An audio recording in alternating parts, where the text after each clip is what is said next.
بعضې خلک ورلاسې بانې ګوري دا موږ د توجه دپاره وایو چې ووایه ولې ته چې راتلې ستا په زړه کې توجه نه وه توجه صرف په ژبه پیدا کېږي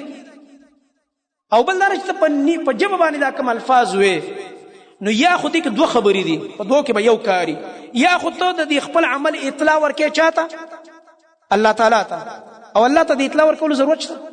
او خبر دی چې زما بنده راغی او زما عبادت کوي لګي الله اکبر وایه به شروع وکړه او یاد شي کې چې ته به وهمي ځان ته را یادې نو بیا خو ستا مازغه کار نه کې بیا ته وهمي او د وهمي سړي عمل په دین کې دلیل نه دی دا دغه وهم دی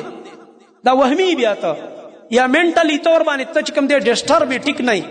نو دا ډسټرب انسان منټلی طور باندې چې نارمل نه برابر نه یا ور سره ذهني مسله لګېدلی نو دا خو وسواسي دی وهمي دی د وهمي کس عمل یا دغه خبره دا خو په دلیل کې حجت نه دی او د وهمیانو خبره په ټول امت باندې ته دغه کې لاګو کې لګیا او دا کار نه دی په کار دی نه ځان ساتل په کار دی عبدالحی لکنوي صاحب وایي صرف په دې اکتفا وکړه چې په دې زړه کې د کوم د نیت کیفیت راغلی بس دا نیت د زړه شی دی په ژبه باندې مه وایه وایي دا جایز کار دی اتفاقي او بل دا هغه طریقه ده چې مشروعه ده او ثابته ده د رسول الله صلی الله علیه وسلم نه او د صحابه کرامو نه فلم ينقل عن احد منه د یو صحابي نه هم دا نه دي ثابت انه تکلم چې هغه د الفاظ ویلي بنویت او انوي صلاه کذا فی وقت کذا چې زه مونځ کوم نیت مې کړی دی د مونځ په دې پلانې ټایم کې او دا پلانې مونځ کوم دا الفاظ یو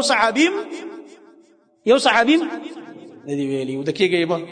دا د جمعې غرمه ده د وړي غرمه نه ده نو د یو صحابي نه هم دا نه دي ثابت د رسول الله صلی الله علیه وسلم نه دي ثابت او نه د کوم صحابي نه ثابت نو د دې نه ځان ساتل پکار دي زما محترم